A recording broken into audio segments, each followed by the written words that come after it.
guys! Hi guys! So today guys, ako munang mapapanood nyo sa video. Kasi yung may-ari ng video na to or yung may-ari ng account na to is super busy. So for today's video, ako muna ang makikita nyo sa video na to. So tinutulungan ko lang si host para mapabilis yung kanyang pagka-monetize ng channel. So, ngayon, ako munang makikita nyo dito. Ayan. So, nandito ako ngayon na mamlansya ng uniform ng mga alaga ko. So, ngayon, magkukwento lang naman ako nang kung ano-ano lang para lang malibang ako habang namamlansya. So, ngayon, ayan, malapit na ako matapos actually kasi may busy tong cellphone ko pati gadgets busy, no? So, ayan. So, sa mga sumusuporta po ng video ni host, maraming salamat po, especially sa Team Sophia. Ayan, thank you so much po. At napakalaking tulong po ng inyong team sa pagtulong ng channel ni host. Ayan. So, malapit-lapit na po sa katotohanan na ang kanyang watch hour. Ayan. At, ito, isa ako sa mga gumagawa ng paraan para mabilis nang ma-monetize yung kanyang channel. Ayan. So, minsan iba-ibang dalawang katauhan yung nakikita nyo sa video niya. Ako, o kaya siya, ayan. So, ang talagang may-ari ng video nito is yung kapatid ko, hindi ako. So, tinutulungan ko na lang siya. Nakalagin kasi dito sa aking cellphone yung kanyang account. So, pinaubaya niya na rin sa akin ng kanyang password. So, as kapatid naman, may tiwala naman siya sa akin kung paano ko i-handle yung kanyang channel. So, yan guys, wala lang, magkukwento lang ako. So, ito ako ngayon, ayan, dito sa room ko, sige, itutur ko na lang kayo sa aking kwarto. So, sa aking kwarto, maliit lang. So, sa loob ng kwarto ko, nandito na yung dryer. Ayan. So, pagka tag-ulan, madalas kong ginagamit yan. So, katabi ng dryer, nandito na rin yung steamer. Steam, yung mga dress na hindi pwedeng planchahin, na hindi pwedeng gamitan ng plancha is ini-steam ko, especially yung mga formal dress ng aking amo. So, yan. Pag uniform naman at mga cotton, ayan, ginagamitan ko siya ng plancha. So, ginagamitan ko ng plancha yung mga, yung mga fabric na katulad lang nito, soft yan. Meron kasing mga fabric na hindi pwedeng gamitan ng plancha, yung parang ang tela niya is parang mala plastic, ganun. So, medyo makalat pa kasi sa room ko kasi ang dami kong ginagawa dito ngayon. So, ayan, andyan yung aking table, ayan. So, ayan, samot-sari na naman yung nakalagay sa aking table, ayan. And then, andito rin yung hagdan. Malinis naman yan, guys. So, araw-araw naman akong nagwawalis, nagpupunas dito. So, dinadamay ko ng punasan yan. So, ayan. Parang bodega yung aking kwarto. So, ganito po ang kwarto ng mga helper dito sa ibang bansa. Minsan yung ibang gamit, yung ibang mga kagamitan na hindi pwede sa labas is dito nilalagay. So, nilabas ko na nga yung sampayan Doon ko na nga lang nilagay kasi wala nang space. Tapos, dagdag pa tong mga pampabalikbayan box ko. Ayan, meron din akong Durabox dito, taguan ng mga gamit like doormats, plastic bags, lahat ng mga pwedeng gamitin, ganyan. Mga extension wire, ganyan. So, meron din akong upuan and then closet para sa mga pinaplansya ko. Ayan. So, pagka may mga plansyahin ako, nandito yan. So, yung kalahati nito is para sa mga plansyahin. At yung kabila naman nito is mga damit ko. Ayan. So, medyo magulo din. Guys, yan, pasensya. At dito naman sa kabilang side, ayan, ito yung maliit kong higaan. Ayan, maliit lang siya, guys. Talagang pang isang tao lang, ayan. Minsan hindi pa nga ako kasya, minsan lumalampas pa yung paa ko. So, meron akong 2 unan, 1 kumot. Ayan, dito na rin ako nagtutupi. Ayan. So, yung aking mga bags is sinasabit ko na lang. Ayan, kasi nga walang space gaano.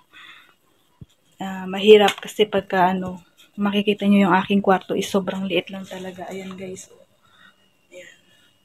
Pagpasok mo, yung higaan na talagang makikita mo. And then may mini table. Ayan, binigay to ng aking amo nung bumili kasi ng bagong mini table doon sa bunsong anak nila. So, yung luma, binigay sa akin para meron akong table dito. So, ayan, meron din akong mga anik-anik dito sa ilalim. Ayan, ito yung mga sapatos na binili ko pang lagay sa balikbayan box. Ayan. So, maliit lang talaga guys. Ayan. So, hindi naman lahat ng mga katulong is sobrang liit talaga ng kwarto. Meron yung iba is malaki, minsan aircon pa. So, sa akin kasi electric fan lang guys. Ayan. So, electric fan lang sa akin. Pero okay din naman na sa akin kasi kahit paano is meron ventilation. Pero minsan guys, mainit din dito. Mainit. Lalo na kung ang bintana ko is ganito lang. Ayan. Ganito lang kasi ang bintana ko. Once na sinara ko na to, katulad niyan, sinara ko na yan. At ito lang ang bintana niya. Mainit guys kasi walang hangin na pumapasok. Kaya minsan, half lang siya kung sinasarang ganyan. Hindi ko siya sinasara ng todo. And then, meron din ako ditong maleta. Ayan. So, ito yung gagamitin ko pag uwi. Bibili pa ako ng isang malaki kasi ito is pang hand carry lang. So, bibili pa ako ng malaki kasi pang hand carry lang yung maliit na yon. So, konti lang ang laman. At marami akong damit na iuuwi guys. So, yan. Pang-update lang to guys para kay host. Kasi minsan si host busy sa pag-aalaga ng anak niya. Lalo na ngayon buntis. Malapit na rin yung due date niya.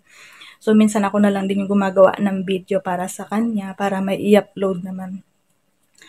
Kaya minsan, halinhinan yung mga mukha na nakikita nyo sa video niya. Minsan ako, minsan siya. So, bahala na kayo kung sino ang makikilala nyo sa video, kung kilala nyo si host at kilala nyo ang kapatid ni host. So, by the way, ang kapatid ni host ay may sariling channel. Yun ang si Joby na channel. Yun po ang ate ni host. Ayan. So, ito lang. I-update ko lang naman kayo kasi yun nga, sabi ko nga sa inyo, tinutulungan ko si host na mapabilis yung kanyang watch hour. So, wala akong maisip na video kaya eto na lang ni-room tour ko na lang kayo sa aking maliit na kwarto. Pero satisfied naman ako dito sa kwarto kasi at least nakakatulog ako ng maayos at saka may privacy ako. So, yun nga lang, ang bintana niya is maliit. Walang gaano pumapasok na fresh air. Mas maganda kasi yung fresh air ang talagang hangin ba. Ayan. Although may electric pan ako is mas maganda pa rin yung may hangin talaga na na pumapasok. Kaya ayun. Ayan. So malapit nang umuwi itong taong nasa video na to. So, pag uwi ko is dadalawin ko naman yung may-ari ng account nito. Para naman, ayan. So, abangan nyo na lang guys sa main channel ko, yung si Joby, yung mga kaganapan pag uwi ko ng Pilipinas guys. So, salamat po sa inyong lahat dahil kahit paano is nag-grow yung channel ko dahil po sa inyo. Ayan. So, thank you so much din at pati itong channel na to is sinusupport nyo. Ayan. Thank you so much. So, ganun na lang po talaga. Tayo na lang po talaga ang magsusupport sa isa't isa. Ayan. So, talaga ngayon ang init ngayon as hindi ko na electric pa. Pinatay ko po kasi maririnig sa video yung yung ugong-ugong. Kaya minsan pag nagbablog ako naririnig nyo yung ugong-ugong ng electric pan, naka-on po yun. Ayan. So, since mainit, binuksan ko na. So, yun guys. Yun lamang po at maraming salamat. sa panonood. So, sa next video, ibang tao na naman po ang makikita nyo, hindi ako. So, halinhina na lang po talaga kami. So, yun guys. Yun lang. Maraming salamat. Salamat sa panonood. Bye-bye. Kalimutan ko pala guys. Naka-on pa pala tong plancha. Buti nandito pa ako sa loob ng kwarto. So, tutuloy ko na lang yung planchahin ko. Ayan. So, hinuna pa ang pagbibideo kaysa plancha yan. But anyway, hindi naman siya kaagad-agad masusunog kasi ito ay automatic. Kapag nasusunog siya, is automatic mag-off ang mga kuryente nila. Mag-off yung kuryente and then ito din. So, ganito pang appliances sa ibang bansa kapag may sunog, nag-automatic off ang mga switch niya, yung mga plug niya. Hindi katulad sa Pilipinas na pag nag-spark na sunog is dire-diretso. So, yun lang guys.